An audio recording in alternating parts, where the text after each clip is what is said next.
నమస్తే. Welcome to our channel. నేను సౌజన్య. ప్రజారాజ్యం నుంచి చాలా సైలెంట్‌గా పోటీ చేసి గెలిచినటువంటి వంగా గీత ఇప్పుడు ఈసారి ఎన్నికల్లో పవన్ కళ్యాణ్‌కి ప్రత్యర్థిగా నిలబడబోతున్నారు వైసీపీ నుంచి. మరి ఇప్పుడు పవన్ కళ్యాణ్ రివెంజ్ తీసుకునేటువంటి ఛాన్సెస్ ఉన్నాయా? లేకపోతే ఆ అవకాశం తప్పించేటువంటి అవకాశం ఉందా వైసీపీ వాళ్ళు? ఈ అంశానికి సంబంధించి మనతో మాట్లాడడానికి, వారి విశ్లేషణని మనతో పంచుకోవడానికి ఈ రోజు మనతో పాటు ఉన్నారు పొలిటికల్ అనలిస్ట్ వీరశంకర్ గారు ఉన్నారు. వారితో మాట్లాడదాం. నమస్తే అండి. నమస్తే. నమస్తే మేడం.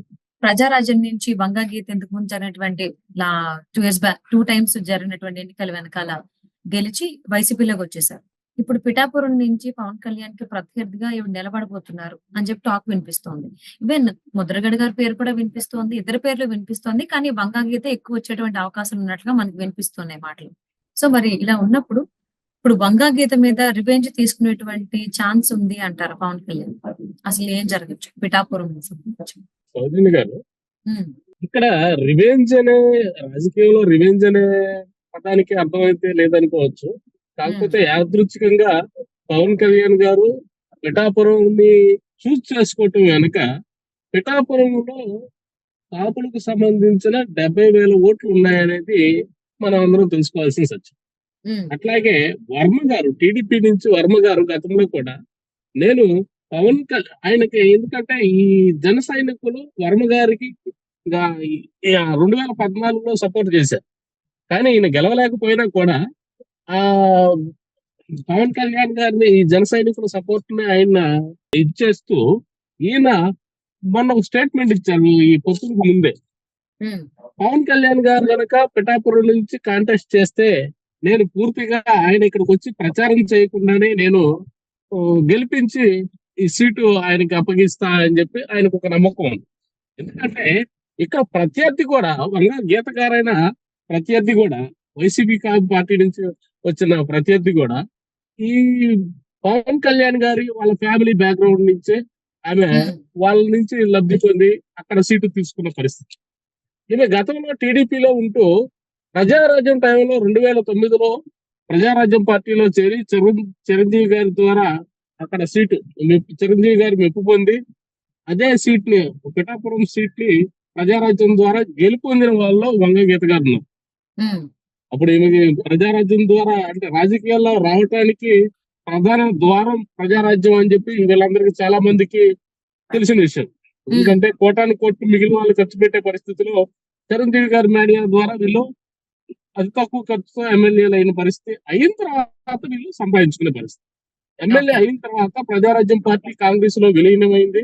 విలీనమైనప్పుడు కొంతమందికి మంత్రి పదవులు కూడా లభించింది.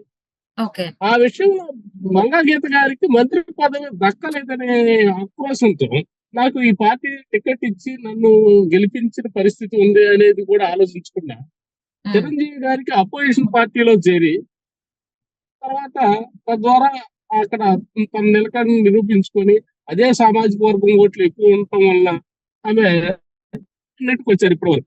గతంలో ఆమె వీళ్ళకి సపోర్ట్ చేయటం టీఆర్పీ నుంచి ఈ పార్టీ నుంచి టీడీపీ నుంచి వైసీపీకి రావటం వల్ల ఆ సామాజిక వర్గం ఓట్లు ఎక్కువ ఉన్నాయి కాబట్టి జగన్మోహన్ రెడ్డి గారికి డబ్బు కూడా ఎటువంటి ఆశించకుండా ఆయనే ఖర్చు పెట్టి ఏమైనా గెలిపించుకునే పరిస్థితి.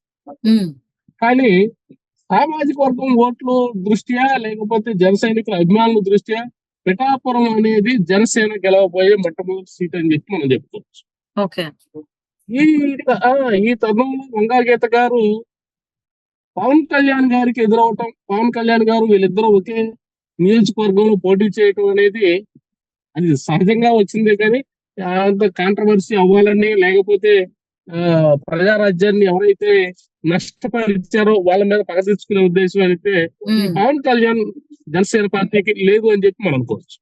కాకపోతే ఇంకొక వార్త ఏమిటంటే ముద్రగడ పద్మనాభం గారు ఇప్పుడు ఈ రోజు పార్టీలో వైసీపీ పార్టీలో చేరబోతున్నారు, కాపులంతా తన వైపే ఉన్నారని చెప్పి ఆయన ఒక అపోహతో దాంట్లో జాయిన్ అయ్యి పిఠాపురం నుంచి నేను పవన్ కళ్యాణ్ గారి మీద పోటీ చేసి నేను గెలిపించి ఈ సీట్ ని జగన్మోహన్ రెడ్డి గారికి గిఫ్ట్ ఇద్దామని చెప్పి ఆయన ఆశపడతా ఉన్నాడని చెప్పి మనం అనుకోవచ్చు.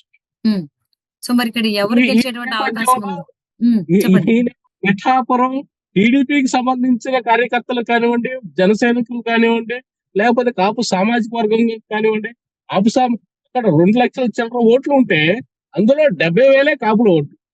మిగిలిన మిగిలిన నియోజకవర్గ ప్రజలందరూ కూడా ఎస్సీ, ఎస్టీ, బీసీ అందరూ ఉన్నారు. ఎస్సీలు కూడా వీళ్ళకి తగ్గట్లుగా 40,000 పైన 48,000 ఏమో ఉన్నారు. కాబట్టి వీళ్ళంతా కూడా పవన్ కళ్యాణ్ వైపు ఉన్నారని చెప్పి ఈ జనసేన కూడా పవన్ కళ్యాణ్ వైపు అంటే జనసేన కూటమి వైపు, జనసేన, టీడీపీ, బీజేపీ ఈ కూటమి వైపే ఎక్కువ మంది ఉన్నారని చెప్పి మనం అనుకోవచ్చు. అక్కడి నుంచి ముద్రగడ పద్మనాభం గారు కానివ్వండి, లేకపోతే వంగా గీత గారు కానివ్వండి, బొత్స సత్యనారాయణ గారు కానివ్వండి, ఎవరు అక్కడి నుంచి పోటీ చేసినా కూడా అత్యధిక మెజారిటీతో పవన్ కళ్యాణ్ గారే గెలుస్తారు అని చెప్పి మనం అనుకోవచ్చు. ఓకే. అంటే ఇంతకు ముందు కూడా పవన్ కళ్యాణ్ పోటీ చేసింది కాపు సామాజిక వర్గానికి ఎక్కువ ఓట్లున్నటువంటి ప్లేసెస్ లోనే ఆయన పోటీ చేయడం జరిగింది. మరి ఇప్పుడేమో పిఠాపురం దగ్గర నుంచి పోటీ చేస్తానని చెప్పి డిసైడ్ అయ్యారు. సో ఇక్కడ వంగగీత గారు కూడా ఉండడం యాదృచ్ఛికం. అట్ ద సేమ్ టైం ఆయన పవన్ కళ్యాణ్ గారు ఇది అనౌన్స్ చేయడం అనేది పోటీ చేస్తాను అనేది కూడా జనసేన ఆవిర్భావ దినోత్సవం రోజు చేయడం ఇంకో యాదృచ్ఛికం. సో 2 అన్ఎక్స్‌పెక్టెడ్ థింగ్స్ అనే చెప్పుకోవాలి at the same time. So మరి ఇక్కడ ఏ విధంగా ఉంది అంటారు? ఎందుకంటే పిఠాపురం నుంచి వంగా గీత గారు పోటీ చేస్తున్నారు అనేటువంటి మాట ఎక్కువగా వినిపిస్తోంది ముద్రగడ పద్మనాభం గారి కంటే. సో ఆయనకి ఇంకేం చెప్పలేదు. ఎక్కడ ఇస్తారా? ఇవ్వరా? గెలిచిన తర్వాత అసలు ఏంటి అనేది కూడా ఆయనకి ఇంకా సందిగ్ధంలోనే పెట్టారు ముద్రగడ గారి గురించి అయితే. సో వంగా గీత గురించి ఏమంటారు? వాస్తవంగా అయితే మనం మాట్లాడుకోవాల్సింది వంగా గీత గారు, పవన్ కళ్యాణ్ గారి రేవంత్ వీటి గురించి కాకుండా, ఆమె ఇవాళ ప్రజారాజ్య పార్టీ నష్టపరిచింది అనే విషయంలో కాకుండా మనం జగన్మోహన్ రెడ్డి గారు ఎంత ఫైట్ ఇస్తున్నారు. జగన్మోహన్ రెడ్డి గారు ముద్రగడ పద్మనాభం గారిని ఇక్కడ పెట్టి పిఠాపురం నియోజకవర్గం నుంచి పోటీ చేయించి ఆయన ద్వారా దాదాపు 250-300 కోట్లు ఖర్చు పెట్టి ఒక గ్రామానికి గ్రామ స్థాయి నాయకులకి ఒక్కొక్కరికి 1.5-2 కోట్లు ఖర్చు పెట్టి ఈ సీట్ ని కాపులు మొత్తం ముద్రగడ పద్మనాభం గారి వైపు ఉన్నారు అనే విధంగా ఈ కాపులంతా నా యొక్క అడుగుజాడల్లోనే నా వెనకే ఉంటారు అని చెప్పి చూపించుకునే దానికోసం ఎక్కువ ఖర్చు పెట్టి గెలిపించే ఉద్దేశంలో జగన్మోహన్ రెడ్డి గారు ఉన్నారని చెప్పుకోవచ్చు.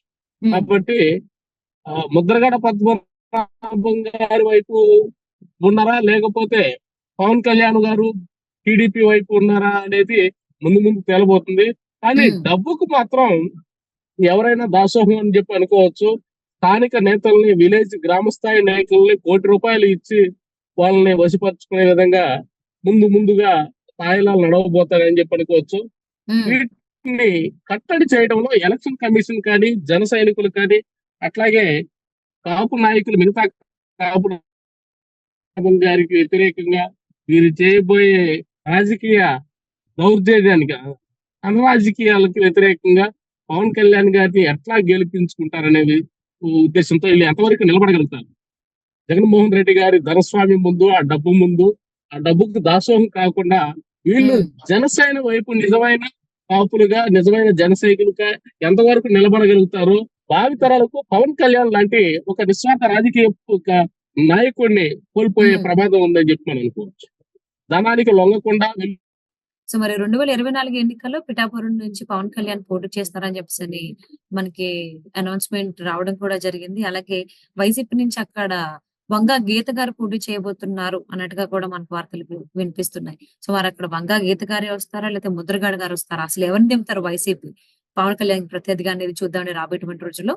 And thank you so much for spending your valuable time with us.